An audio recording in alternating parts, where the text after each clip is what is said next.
Dynamite is a Mack Rides Big Dipper that opened in May 2019. The coaster is located at Freizeitpark Plohn in Saxony, Germany. It was the second ever Big Dipper to be built after Lost Gravity at Wallaby Holland in 2016.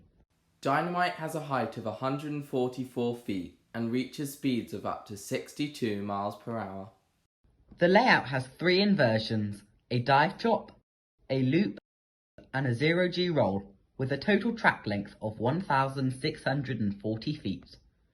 It was the park's biggest investment in their history at a cost of just over €5 million.